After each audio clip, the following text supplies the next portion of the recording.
Class 7 video 1 out of 2 physics motion. हम लोगों ने क्लास 6 इसी पे एंड की थी। Uniform circular motion is always an accelerated motion. अब हम लोग इसी के बारे में फर्दर डिस्कशन करते हैं कि यूनिफॉर्म सर्कुलर मोशन एक एक्सेलरेटेड मोशन क्यों होता है।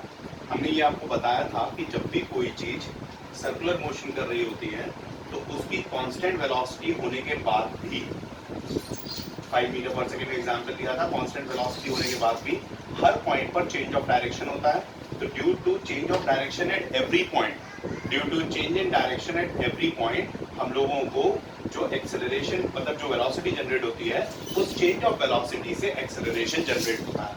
और वही एक्सेलरेशन इस बात के लिए रिस्पॉन्सिबल है कि यूनिफॉर्म सर्कुलर मोशन जो है वो ऑलवेज एन एक्सेलरेटेड मोशन है। ठीक है, अब ये 5 मीटर पर सेकेंड अगर इसकी स्पीड है तो इस 5 मीटर पर सेकेंड की कांस्टेंट स्पीड पर ये चलते हुए भी अपने आप को चेंज ऑफ डायरेक्शन की वजह से वेलोसिटी अचीव कर रहा है। क्योंकि वेलोसिटी क्या होती है? Velocity equals to speed plus direction. Speed plus direction बोले तो भी सही है, और अगर हम मैग्नीट्यूड प्लस डायरेक्शन बोले तो भी सही है ना। तो मैग्नीट्यूड तो इसका कांस्टेंट है, तो कांस्टेंट मैग्नीट्यूड में चेंजेस किसके साथ है? डायरेक्शन के साथ। तो due to change in direction velocity generate हुई और उस वेलोसिटी के कारण एक्सेलरेशन जनरेट हुआ और यूनिफॉर्म सर्कुलर मोशन एक एक्सेलरेटेड मोशन कहलाया। अच्छा, इस तरह का मोशन हम लोगों को कहाँ कहाँ देखने को मिलता है? हम लोगों को सैटेलाइट्स में देखने को मिलता है। इस तरह का मोशन हम लोगों को जो moon revolving around the earth है उसमें है। इस तरह का मोशन हम लोगों का उस केस में भी है जब हम लोगों का अर्थ सन के इर्द गिर्द चक्कर लगा रही है, या जितने सारे प्लैनेट्स हैं वो सारे प्लैनेट्स जो आपके हैं वो सन के इर्द गिर्द चक्कर लगा रहे हैं। ये सारे के सारे आपके एक्सेलरेटेड मोशंस हैं, यूनिफॉर्मली एक्सेलरेटेड मोशन। क्यों? क्योंकि सभी कांस्टेंट स्पीड से चल रहे हैं, बट सर्कुलर पाथ है तो चेंज ऑफ डायरेक्शन के कारण इनका मोशन हमेशा ही यूनिफॉर्मली एक्सेलरेटेड मोशन कहलाता है। अब अगर मैं डिफाइन कर रहा हूँ व्हाट इज सर्कुलर मोशन, तो circular motion when a body is moving in a circular path, that motion is called as circular motion. और what is uniformly, why uniform circular motion is an accelerated motion. So in a uniform circular motion, though the magnitude is constant, but the change of direction brings the change in velocity, and that change in velocity brings an acceleration. That acceleration causes every uniform circular motion to be an accelerated motion. मैं बार बार repeat इसलिए कर रहा हूँ कि one of the most important topic of the chapter. अच्छा, अब इसके बारे में एक चीज बात और करते हैं कि टेंजेंशियल पाथ क्या होता है। That is very very important thing. Another important thing which comes tangential path. तो टेंजेंशियल पाथ को जानने के लिए पहले मेरे बच्चों को ये पता होना चाहिए कि टेंजेंट क्या होती है। तो टेंजेंट एक ऐसी लाइन होती है जो सर्किल को सिर्फ एक ही पॉइंट पे टच करती है। A line which touches the circle only externally, only at one point is called tangent. I repeat, a line which touches the circle externally at only one point is called tangent. ठीक है, tangent सबको याद रखनी है।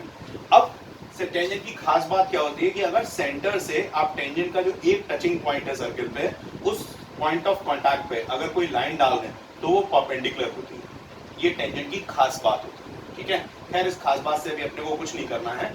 हमें मतलब किस बात से है कि टेंजेंट आपकी बेसिकली एक लाइन है जिसने सर्किल को एक्सटर्नली वन पॉइंट पे टच किया है।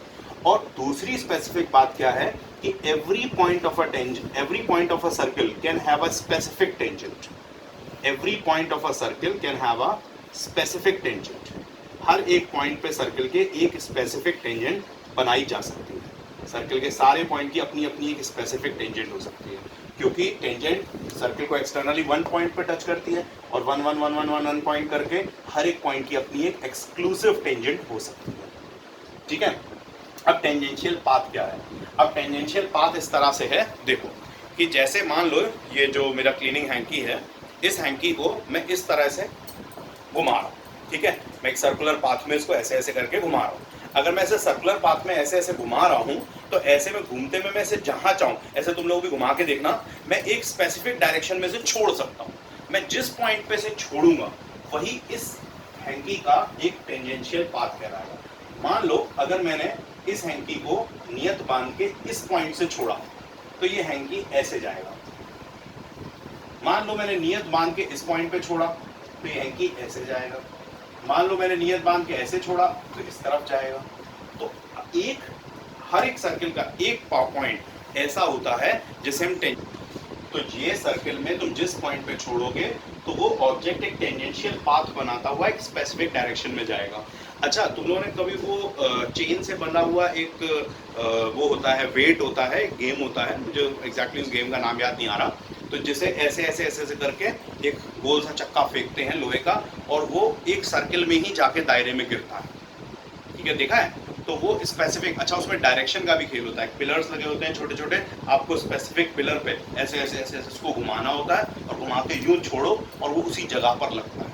इसकी कई लोग प्रैक्टिस भी करते हैं, कोई चीज़ ऐसे ऐसे घुमा के एक ही स्पेसिफिक डायरेक्शन में फेंकी और एक्यूरेट पॉइंट पर जाकर हिट करी। तो ये सब कुछ टेंजेंशियल पाथ के कारण ही पॉसिबल होता है।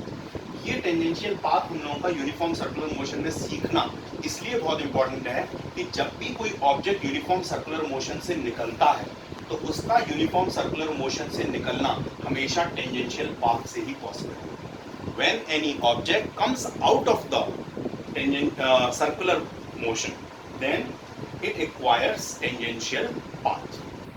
अब एक नया शब्द डिस्कस करते हैं, सेंट्रीपिटल एक्सेलरेशन। सेंट्रीपिटल एक्सेलरेशन वो एक्सेलरेशन है जब भी कोई ऑब्जेक्ट सर्कुलर पाथ में चल रहा होता है तो सर्कुलर पाथ में चलते में जिस एक्सेलरेशन की वजह से वो अपने सर्कुलर पाथ में मेंटेन बना रहता है या उसी सर्कुलर पाथ में कंटिन्यूटी बना के रख पाता है, वो सेंट्रीपिटल एक्सेलरेशन है। सेंट्रीपिटल शब्द का मतलब होता है सेंटर सीकिंग। क्या मतलब होता है? Centre seeking. सीकिंग का मतलब चाहत रखने वाला, सेंटर की चाहत रखने वाला, सेंटर सीकिंग। अच्छा, सेंटर की चाहत रखने वाले में हम लोग कैसे कह सकते हैं कि कभी भी जैसे अब मैं ये रुमाल है ना, इस रुमाल को घुमा रहा हूँ तो देखो ये सेंटर से अवे जा रहा है, दूर जा रहा है, जिसका नीचे का पॉइंट है वो सेंटर से दूर जा रहा है। तो सेंटर से दूर जाने का मतलब ये सेंट्रीफ्यूगल हो गया। सेंट्रीफ्यूगल, ये भी एक्सेलरेशन सर्कुलर पाथ में ही है लेकिन ये अवे फ्रॉम सेंटर जाना चाहता है। कैसे जाना चाहता है? Away from centre. ठीक है, अब सेंटर सीकिंग यानी जिसको सेंटर पे पहुंचने की चाहत हो। अब सेंटर पे पहुंचने की चाहत वाला, अच्छा वो जो मैरी गो राउंड वाला तुम लोग झूला झूलते हो है ना, कभी झूला हो, मैरी गो राउंड वाला, लड़की होती है उसकी फ्रॉक पे चारों तरफ इधर उधर उधर घूम रही होती है, वो भी अवे फ्रॉम द सेंटर होता है। अच्छा, लैब में हम लोग जो टेस्ट ट्यूब्स ऐसे घुमाते हैं वो भी अवे फ्रॉम सेंटर होती हैं। तो टुवर्ड्स द सेंटर की तरफ हम लोगों की कौन सी चीज होती है डे टू डे लाइफ में जो सेंट्रीपिटल को सेंटर सीकिंग बताएं? अच्छा चलो, तुम्हारी इमेजिनेशंस के लिए मैं कुछ सोचता हूँ, तब तक आएगा मेरे दिमाग में। जो हमारे प्लैनेट्स हैं वो सब सेंट्रीपिटल से चल रहे हैं क्योंकि सब सेंटर सीकिंग है, टुवर्ड्स द सेंटर आ रहे हैं। कोई भी चीज सर्कुलर पाथ में, ओके आ गया मेरे दिमाग में, वो कभी किसी एग्जीबिशन में डेथ वेल दिखा है? डेथ वेल होती है जिसमें एक मोटरसाइकिल चला रहा होता है या कार चला रहा होता है, डेथ वेल।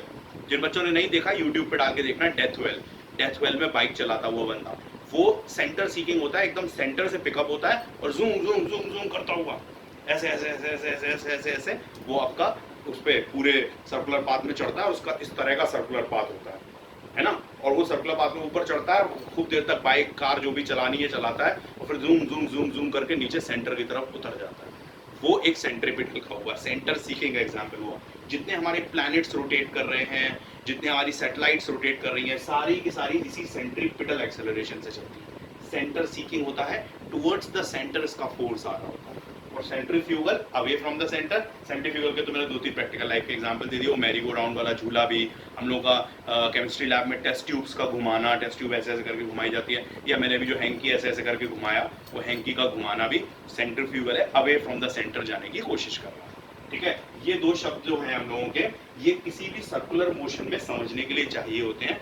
या तो वो सर्कुलर मोशन का एक्सेलरेशन सेंट्रीपिटल होगा, टुवर्ड्स द सेंटर अपना फोर्स दे रहा होगा, या सेंट्रीफ्यूगल होगा, अवे फ्रॉम द सेंटर दे रहा होगा। ठीक है, अच्छा चलो अब एक लास्ट बात इस टॉपिक की ओर कर लें कि अगर तुम्हें कभी इसको निकालना है कि कितना इसका वेलोसिटी है, तो हम उसकी वेलोसिटी लीनियर वेलोसिटी के टर्म्स में निकालते हैं। सर्कुलर वेलोसिटी अभी हमारे क्लास 9 के कोर्स में नहीं है।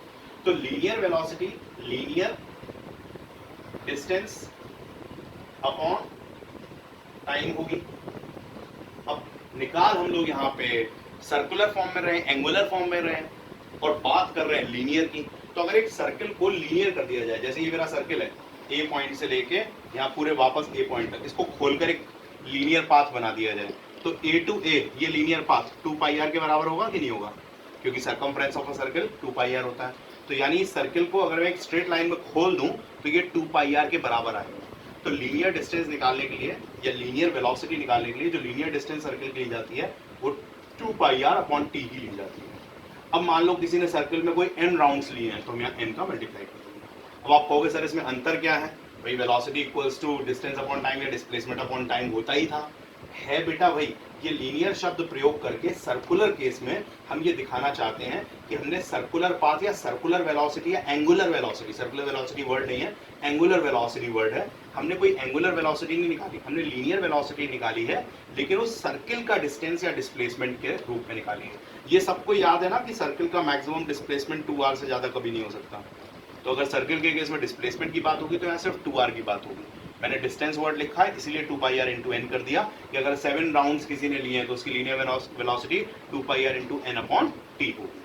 ठीक है, तो हमें कभी भी सर्किल के केस में निकालना है तो वही अपना simply velocity equals to distance upon time का फॉर्मूला लगाना है, लेकिन इस velocity equals to distance upon time के फॉर्मूले में हमें क्या ध्यान रखना है कि हमें जो लीनियर डिस्टेंस डेवलप करनी है वो सर्किल के सर्कमफ्रेंस से ही 2 पाई आर से ही डेवलप करनी है।